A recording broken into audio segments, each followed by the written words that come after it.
everyone, this is Priyanka Davlial and welcome back to Study Nomad. तो आज जो मैं आपके साथ स्टोरी टाइम पे स्टोरी शेयर करने जा रही हूँ वो मुझे मेरे 2 साल के बच्चे ने याद दिलाई है। कहानी कुछ इस तरीके से है कि जंगल होता है, उसमें एक सांप होता है जिसे बहुत ज़्यादा भूख और प्यास लग रही होती है, लेकिन उसे कुछ नहीं मिल रहा होता है, इसलिए उसे बहुत ज़्यादा गुस्सा आ रहा होता है। अब जंगल में किसी लकड़हारे की कुल्हाड़ी गिरी होती है जो उसे रेंगते रेंगते टच हो जाती है। हालांकि उसे बहुत ज़्यादा लगती नहीं है, पर उसे इतना गुस्सा आ रहा होता है कि वो सोचता है कि आज तो मैं इसे सबक सिखा के रहूँगा।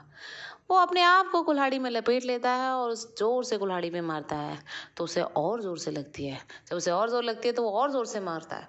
तो ऐसे करते करते इस प्रक्रिया में इवेंचुअली जो है सांप मर जाता है।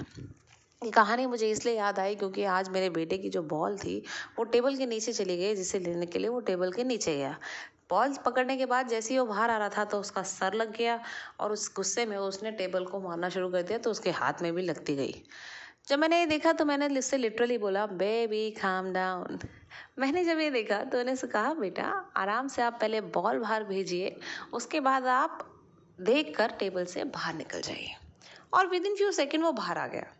तो मॉरल ऑफ द स्टोरी ये है कि कंट्रोल योर एंगर। अब आप कुल्हाड़ी को लगे या कुल्हाड़ी आपको लगे, देखिए नुकसान तो आपका ही होना है। हमें गुस्से में लगता है कि हम दूसरे का नुकसान कर रहे हैं, पर हम अपना ही नुकसान करते हैं। मैक्सिमम टाइम जब हमें गुस्सा आता है हम किसी को ऐसी चीज़ बोल देते हैं कि जिसके बाद हमें शर्मिंदा होना पड़ता है। तो जब भी आपको गुस्सा आता है, प्लीज़ सिट बैक, थोड़ा सा सांस लीजिए, अपने आप को कंट्रोल कीजिए, क्योंकि एक बार आपने जो कह दिया और कर दिया उसे वापस करना बहुत मुश्किल हो जाता है। दूसरी चीज़ जो मैं आप सबसे से शेयर करना चाहती हूँ कि हम ज़िंदगी में जब कुछ करने की सोचते हैं, कोई गोल लेते हैं, कहीं कुछ बनना चाहते हैं, तो रास्ते में ऐसे बहुत सी चीज़ें आती हैं जो हमें हिट होती हैं। अरे कहाँ खाना लेने गए थे, कुल्हाड़ी से भिड़ लिए, बॉल लेने गए थे और टेबल से लड़ लिए। आप अपने गोल पे ध्यान दीजिए। ये रास्ते की जो छोटी मोटी हिट जो आपको लगती है ना, इसको इग्नोर करिए, otherwise you'll never be able to reach to your गोल।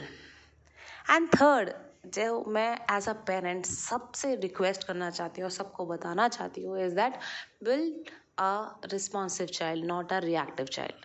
हमारे यहाँ एक अजीब सा चलन है कि अगर आप गिर गए तो ज़मीन को मारिए, अगर आपको टेबल लग गया तो टेबल को मारिए। नहीं, tell truth to your children.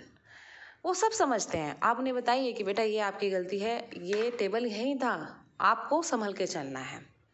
जैसे आशुतोष राणा जी कहते हैं कि जब हम अपने छोटे बच्चों से बड़ी बड़ी बातें करते हैं तो वो बड़े होकर छोटी छोटी बातें नहीं करते।